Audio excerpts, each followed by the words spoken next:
The legendary Pokemon Tapu Koko is going to be returning to 5-star legendary raids in Pokemon GO. And for this video, I'm going to be going over the best counters for this raid boss and some tips that should help you along the way.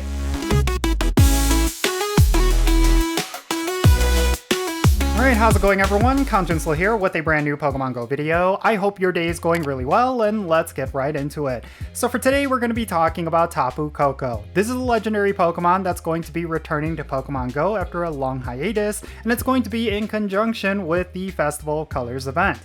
And this Pokemon is actually pretty easy to take down. There's quite a few Pokemon that are going to be top tier against it, and these are Pokemon that a lot of players already have in their collection. So yeah, let's talk about how you could take down Tapu Koko, and then afterwards I'll be sharing some of my thoughts on why this Pokemon matters, or maybe why it does not.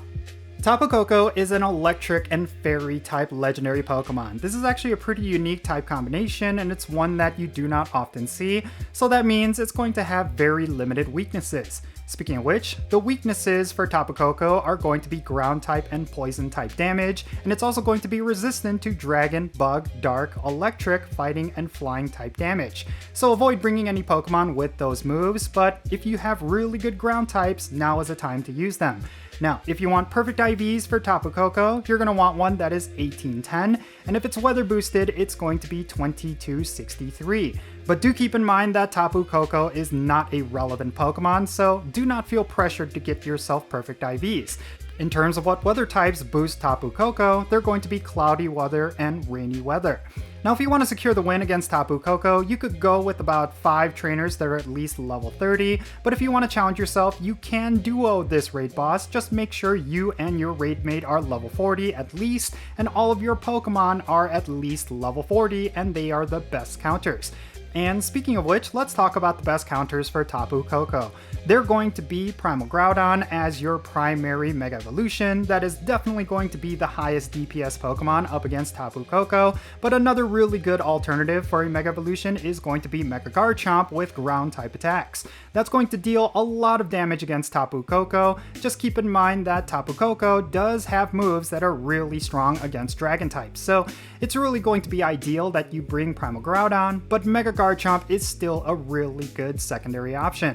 And then in terms of non-Mega Evolutions that you should bring, Shadow Groudon is going to be the absolute king when it comes to ground type raid damage. And then another really good option is of course going to be Shadow Excadrill along with Shadow Rhyperior. But when it comes to these three, I will say that Shadow Rhyperior is one you should not sleep on because it does resist a lot of Tapu Koko's attacks, and that's something that will definitely allow it to deal a lot of damage while surviving a lot longer in battle. And then if you do not have any of these Pokemon, then these are really good budget options. You could go with regular Excadrill with ground type attacks, along with Rhyperior with ground type attacks. Both of those are still going to be very viable. So yeah, really straightforward. Just bring your absolute best ground types and you should have no issue taking down Tapu Koko. And it's one of those raid bosses that does not require a whole bunch of trainers, so this could be one you could farm up for Rare Candies and Rare Candy XL, which you could use for more relevant Pokemon. Speaking of which, unfortunately, Tapu Koko is one of those Pokemon that just really does not see a lot of gameplay. It's not necessarily going to be good for raid battles, or is it going to be good for PvP? It's just one of those Pokemon that are just simply there. I might be completely wrong on this, but I really have a hard time justifying getting 100% IVs for this Pokemon and maxing it out. It's going to be worth not really much. In terms of gameplay, it's not relevant at all. So, you know, I will say that you shouldn't feel the pressure to get yourself a perfect IV, and if anything, just be one and done with this Pokemon, and maybe you'll be lucky enough to pick up the shiny version of it.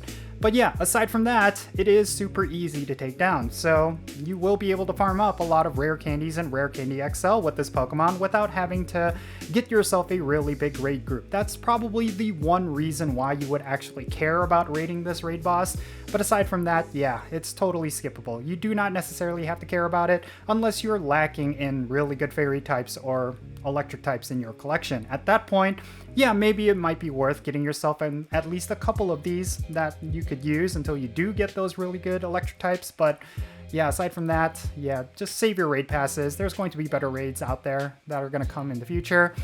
And yeah, that's pretty much all I really have to say regarding Tapu Koko. So that's going to be it for this video. Definitely share your thoughts regarding Tapu Koko down below. Is this a Pokemon that you're going to go after for a variety of different reasons? Definitely share what those reasons are. And maybe we can have a great discussion around this essentially useless Pokemon. But yeah, and if there's a tip that I completely missed, make sure you share that as well, so that we could all help each other in taking down Tapu Koko.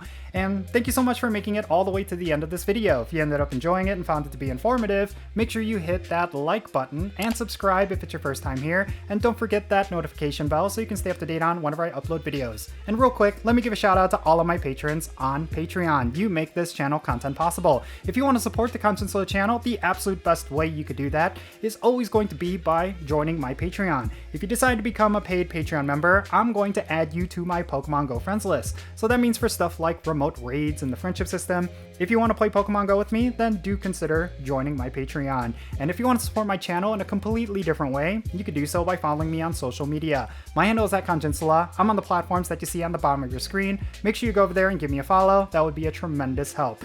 And you'll have access to some exclusive content as well. So that's going to be it for this video. I'm Jinsula. Be safe, have fun, love yourself today, and I'll catch you all next time.